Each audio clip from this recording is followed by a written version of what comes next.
오늘 말씀은 요한복음 7장 1절에서 9절까지의 말씀입니다. 불신당하시는 예수님이라는 제목으로 함께 말씀을 나누는데, 우리가 그 전에 요한복음 5장 18절을 보게 되면 어떠했습니까? 제가 요한복음 5장 18절을 읽어드립니다. 바로 넘어가시죠. 요한복음 5장 18절에 보게 되면 유대인들이 어떻게 하였습니까? 예수님을 더욱더 죽이고자 하기 원했고, 이는 무엇 때문에 그랬습니까? 자신들이 중요하게 여기는 안식일을 예수님께서 범하고, 그리고 예수님이 뭐라고 하셨기 때문에 하나님을 아버지라 여기고, 그리고 예수님이 자신을 하나님과 동등하게 삼으시는 그 모습에 대해서 유대인들이 못마땅해 해서 어떻게 하고자 했습니까? 죽이고자 하는 사리를 강하게 드러냈습니다. 그리고 오늘 읽은 본문 7장 1절의 말씀에도 여전히 유대인들은 어떠했습니까? 예수님을 죽이고자 하는 사리가 유지되고 있음을 보여주고 있습니다. 그래서 되도록 예수님은 어떻게 하신 겁니까? 이 유대인들의 그러한 사리를 아시고 자신을 죽이려고 하는 것을 아시고 유대인들과 마주치지 않으려고 갈릴리에서 머물고 계셨다라고 하는 겁니다. 그런데 2절에 나옴과 같이 이제는 초막절의 때가 가까워졌습니다. 오늘 2절에도 나오는 것처럼 초막절은 유대인의 큰 명절 중에 하나였는데, 광야에서의 나그네 생활을 기념해서 모든 가족들이 임시거처 속에서 생활하며 하나님의 은혜에 감사하는 절기를 초막절이라고 합니다. 8일 정도 지켜지던 절기인데 유대인의 3대 명절 중에 하나였습니다. 그 초막절을 앞두고 예수님은 그 자신의 형제들이 나와서 청하는 소리를 듣게 됩니다. 우리 3절을 함께 읽어보겠습니다. 그 형제들이 예수께 이르되 당신이 행하는 아멘. 뭐라고 말하고 있는 겁니까? 여기서 형제들이란 정말 예수님의 한 뱃속에서 그 피를 나눈 형제들인데, 그 형제들이 예수의 친형제들이 얼른 어디로 가라라고 하고 있습니까? 얼른 유대로 가서 행했던 일을 하라고 부탁하고 있습니다. 초막절이 다가왔는데 예수의 형제들이 나와서 빨리 유대로 가서 너 예수 네가 행했던 일들을 거기 가서 다시 보여주라라고 하는 겁니다. 본문에서 당신이 행하는 일이라고 나오고 있는데, 이것은 무엇이었습니까? 결국 무엇을 뜻하는 것이겠습니까? 그 이적에만 집중하고 있는 겁니다. 사랑하는 여러분, 예수님은 언제나 이적을 보이시고 그와 함께 늘 무엇이 동반되었습니까? 하나님 나라에 대한 복음이 동반되어서 그들에게 그 이적을 베푸는 이유가 무엇인지, 그리고 어떤 것인지 하나님의 나라의 복음을 늘 같이 가르쳤습니다. 하지만 예수의 형제들이 와서 한다는 소리는 무엇입니까? 그 복음에 집중하는 것이 아니라 이적에만 집중하여 그 유대에 가서 어떻게 하라라고 하는 겁니까? 그 이적을 사람 많은 곳에서 드러내라라고 하는 소리입니다. 그러니까 그리고 여기서 유대로 가라 했지만 사실 유대인들은 큰 절기가 있을 때마다 예루살렘에 주로 모였습니다. 그러니까 예수여, 너가 얼른 예루살렘의 그 많은 이 초막절을 앞둔 상황에서 많은 사람들이 모이고 있는 그곳에 가서 너가 얼른 많은 사람 앞에서 이적을 보이라고 하는 소리입니다. 그래서 많은 사람들의 지지를 얻을 수 있는 정치적인 목적을 다루기 위하여서 이와 같이 예수님께 부탁한 것입니다. 이어서 4절과 같이 형제들이 말합니다. 제가 4절 읽어드리겠습니다. 스스로 나타나기를 구하면서 묻혀서 일하는 사람이 없나니 이 일을 행하려 하거든 자신을 세상에 나타내소서 하니, 이 형제들이 예수님께 나와서 초막절을 앞두고 부탁하기를 빨리 사람이 많은 예루살렘에 가서 당신이 지금까지 보여왔던 이적들을 다시 한번 보이라고 이 형제들이 예수에게 말하면서 그와 함께 어떻게 하라라고 하는 겁니까? 어떤 사람이든지 자기를 나타나게 하여 세상 가운데 드러나게 하려고 한다라고 하는 것입니다. 예수님의 그 놀라운 이적이면 너희가 앉은 자를 일으키는 그 말도 안 되는 잔치에서 포도주가 떨어졌을 때 물을 포도주로 변하는 그 이적들을 예수 당신이 한다라고 한다면 세상 속에서 스타가 될 수 있음을 강조하고 있는 것입니다. 그러니 갈릴리에 있는 이 적은 사람들과 함께 할 것이 아니라 빨리 걸음을 옮겨서 지금 당장 많은 사람들이 모인 곳을 향하여 가서 당신의 능력을 증명하라라고 강조합니다. 예수님의 형제들조차도 종교적 정치적 메시아가 되어 사람들을 모아 세력을 갖출 수 있는 세상의 방법을 써야 한다라고 예수의 형제들이 예수님께 와서 빨리 그러기 위해서 세력을 만들라고 종용하고 있는 것입니다. 그 형제들이라면 야고보, 요셉, 시몬, 유다 그리고 2명 이상의 누이들이었습니다. 또 여기서 야고보는 후에 예루살렘 교회의 지도자가 되었습니다. 그런데 이러한 형제들이 예수님께 나와서 했다는 말이 어떻게 보면 사실 굉장히 놀라운 일이 아니겠습니까? 세상에 가서 스타가 되라, 너를 따르는 충직한 그러한 무리들을 만들어라. 마치 오늘날 이단 종교와 같이 정말 열렬하게 자신의 교주를 따를 수 있는 그러한 세상에서 함부로 어떻게 할 수 없는 그러한 예수의 무리들을 만들라라고 하는 겁니다. 나중에 이 형제들도 주님의 복음을 위하여 일하였지만 하지만 그들이 이렇게 본격적으로 나중에 주님의 복음을 위하여 쓰임받게 된 것은 오늘 읽은 본문의 때는 아니었습니다. 사랑하는 여러분, 오늘 읽은 본문에 대해서 주님의 형제들은 방금 말씀드린 대로 어떠한 사람들이었습니까? 믿음이 형편없는 사람들이었습니다. 본격적으로 하지만 주님의 복음을 위하여 쓰임받게 된 것은 오늘 읽은 본문의 때가 아니라 사도행전 1장에 보게 되면 예수님이 죽으시고 부활하셔서 하늘에 올라가신 후에 그때서야 다락방에 모여서 오로지 기도에 힘쓰기 시작하면서 그때 이제 성령이 받게 되고 복음을 받게 된 후에부터 열심히 세상에 나아가 복음을 위하여서 살아갔습니다. 하지만 5절에 저자 요한이 기록하고 있지 않습니까? 5절에 뭐라고 나오고 있습니까? 이는 그 형제들까지도 예수를 믿지 아니함이더라. 이 형제들이 와서 예수님께라 말하는 것들 가운데 이 형제들의 마음 가운데는 결국 믿음이 하나도 존재하지 않았다라고 하는 겁니다. 그들 역시 아직 예수를 하나님의 아들로 믿지 아니하였습니다. 그냥 예수에 보여주는 그 이적이 너무나 놀랍고 그 이적을 보여서 정말 세상 많은 사람들 가운데서 저 거지 안진뱅이가 있어서 똑같이 가서 그 거지 안진뱅이를 몇천 명에 보이는 그런 사람들 가운데서 일으킨다라고 하면 예수를 얼마나 충성스럽게 따르겠습니까? 왜 그럴까요? 왜 그들이 그러한 이적을 보고 예수님을 따랐겠습니까? 나도 저런 것들을 좀 누려보고 싶어서 하는 그 속마음, 인간적인 육적인 마음 때문이 아니겠습니까?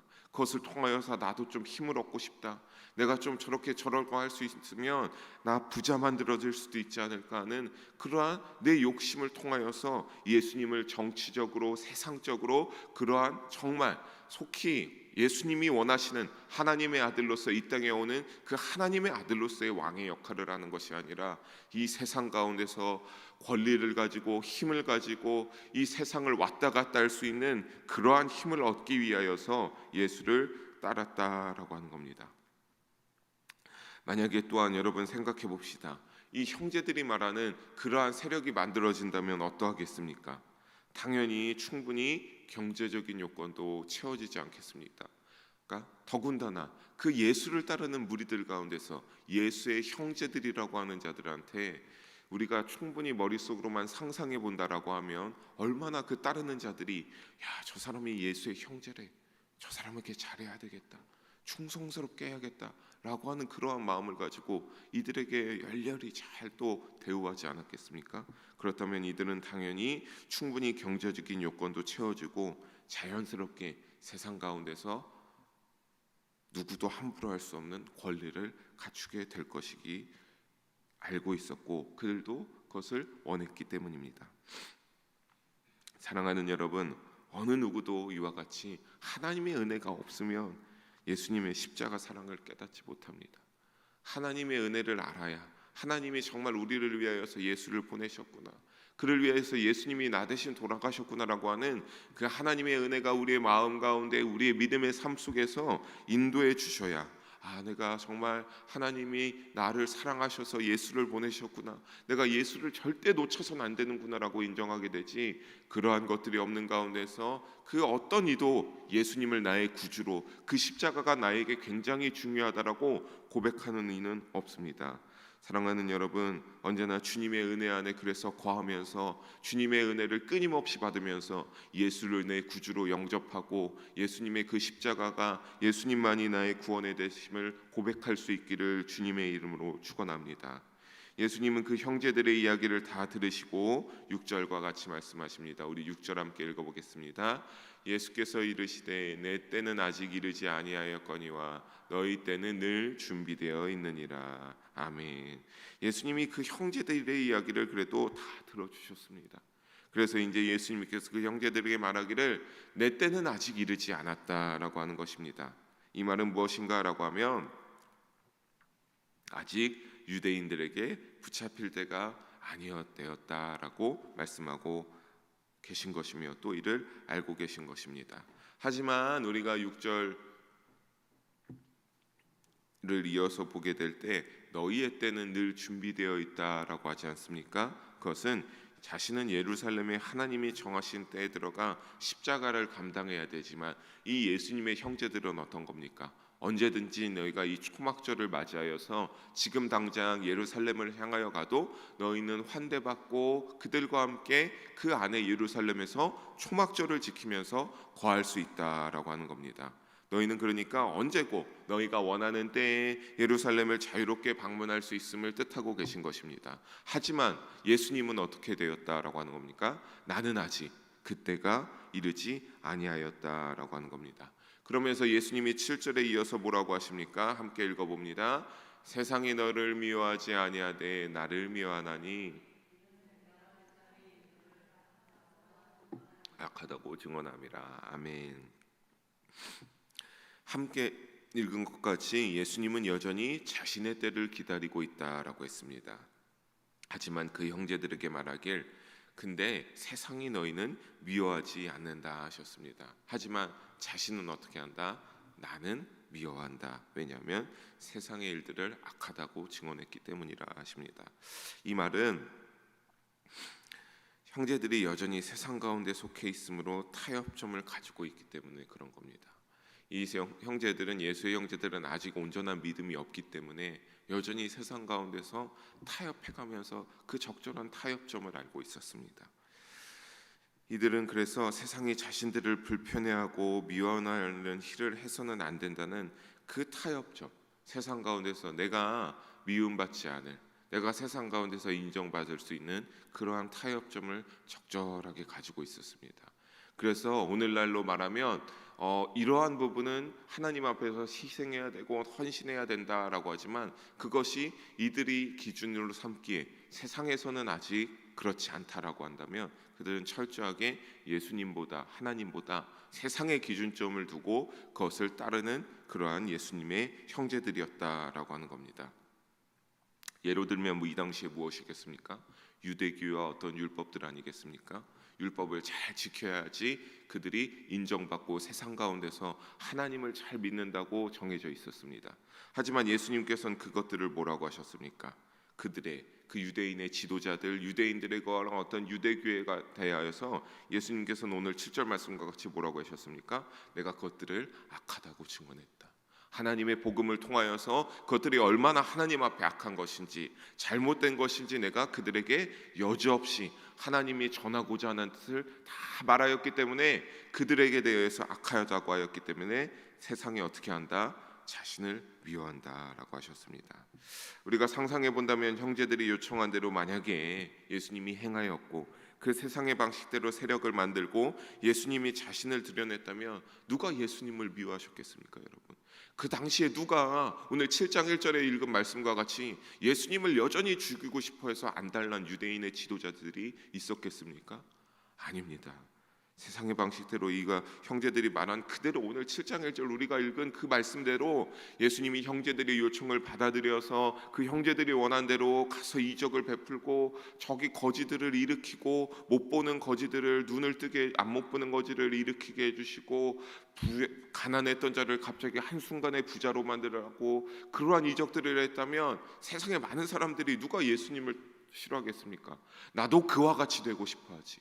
나도 똑같이 내 육적인 주머니를 채움받기를 원하지. 누가 예수님이 하나님 나라에서 하나님의 뜻을 가지고 우리 대신 돌아왔다는 그러한 것을 온전히 믿으시겠냐라고 하는 겁니다. 누구든지 그 예수님의 세력에 들어가고 싶고 그 안에서 괜찮은 자리를 차지하기 위해서 예수님은 그 당시의 스타요 누구든지 최고로 칠 수 있는 그러한 인물이었을 겁니다. 아마 오늘날로 치면 방송 곳곳에서 어떻게 해서든지 초대해서 인터뷰하고 방송에 내보내기 위해서 노력했을 것이란 말입니다. 당연히 세상 어느 누구도 미워하지 않았고요. 하지만 예수님은 그런 것들을 다 아시고 어떻게 하셨습니까? 자신이 나타나 십자가를 감당해야 할 타이밍을 알고 계셨습니다. 그들이 원하는 때가, 그들이 원하는 타이밍이 아니었습니다. 철저하게 주님의 뜻에 맞추어 나가는 순종의 모습이었습니다. 예수님은 이 주님의 뜻이, 주님의 타이밍이 중요하지 세상의 것은 악하다 하셨습니다. 당연히 그러니까 세상이 예수님을 미워하지 좋아할 리는 없었던 것입니다. 예수님은 그렇기에 8절과 같이 너희는 명절에 맞추어서 그 많은 사람의 대열에 합류해 올라가라 하십니다. 하지만 나는 어떻게 하겠다? 아직 때가 되지 않아 이 명절에는 올라가지 않겠다라고 말씀하십니다. 이는 아예 가지 않겠다라고 하는 것은 아닙니다. 우리가 아까 말씀드린 것 같이 예수님은 자신의 때는 알고 있었습니다. 자신이 언젠가 예루살렘에 가서 거기서도 복음을 전하고 오늘 말씀에 하는 것을 보면 내 때가 아직은 되지 않았다, 내 타이밍이 되지 않았다라고 하는 것은 언젠가 내가 예루살렘에 가서 복음을 전하다가 자신의 제자 가룟 유다가 은 30냥에 자신을 팔고 십자가에 달려 돌아가야 되는 그때가 있음을 알고 있었습니다. 하지만 오늘 본문에서만큼은 너희는 초막절을 마치고 올라가되 나는 아직 때가 되지 않았다라고 하는 겁니다. 그래서 9절과 같이 갈릴리에 머물러 계신 것입니다. 사랑하는 영의 성도 여러분, 오늘날 우리가 이 세상을 살아가면서 많은 코로나의 시대에 또 많은 것들 가운데 있는데 여러분의 믿음에서 예수님을 신뢰함은 어떤 것입니까? 혹시나 오늘 형제들과 같이 예수님을 통하여서 내가 내 육적인 것을 내 주머니가 두둑하여지지 못하고 내가 예수님을 통하여서 내가 이 세상 가운데서 그러한 세상의 것과 땅의 것만의 축복을 원한다고 한다 해서 그것이 이루어지지 않아서 혹시나 예수님을 신뢰하지 못한다라고 한다면 어제 담임 목사님 말씀과 같이 주저없이 얼른 회개하시기를 주님의 이름으로 부탁드리겠습니다. 사랑하는 여러분, 말씀을 정리하며 말씀드리기를 예수님을 불신하지 마시기를 부탁드리겠습니다. 예수님을 통하여 무슨 일이든지 우리는 이 세상 가운데서 하나님의 뜻과 지혜를 분별할 수 있어야 합니다. 여러분, 오늘 본문 속에서 얼마나 철저하게 세상의 기준과 세상의 시선과 하나님의 뜻과 하나님의 기준이 다른지 알 수 있지 않습니까? 세상과 적절하게 타협점을 두고 살아가는 그 형제들의 시선, 그 형제들의 타이밍, 하지만 하나님의 시선, 하나님의 때, 하나님의 타이밍이 얼마나 다릅니까? 여러분, 우리는 이 오늘 본문의 말씀처럼 예수님을 통하여서 예수님을 신뢰함으로 하나님의 말씀을 받아들이고 예수의 복음을 받아들이고 이 세상 속에서 무엇이든지 다시 한번 부탁드리지만 하나님의 뜻과 지혜를 분별할 수 있어야 합니다. 우리 마지막 말씀을 하나만 더 보면 로마서 12장 2절 말씀에 너희는 이 세대를 본받지 말고 오직 마음을 새롭게 함으로 변화를 받아 하나님의 선하시고 기뻐하시고 온전하신 뜻이 무엇인지 분별하도록 하라라고 말씀하셨습니다. 변화를 받는데 어떤 변화를 받으라고 하는 겁니까? 우리의 마음이 이 형제들과 같은 세상적 기준에, 세상적 시선에 머물러 있는 것이 아니라 하나님의 시선에, 하나님의 뜻에, 하나님의 타이밍에 따라 우리가 새롭게 변화함을 받아 하나님의 선하시고 기뻐하시고 온전하신 뜻이 무엇인지 너희가 그 세상 가운데서 그 세상의 기준들을, 그 세대의 삶의 방식들을 따라갈 것이 아니라 하나님의 선하시고 분명하신 그러한 뜻에 따라 우리가 믿음의 삶을 살아가야 될 것을 요청하고 있다라고 하는 것입니다. 하나님의 도우심을 기다리고 계십니까? 그렇다면 조급해하지 마시길 바랍니다.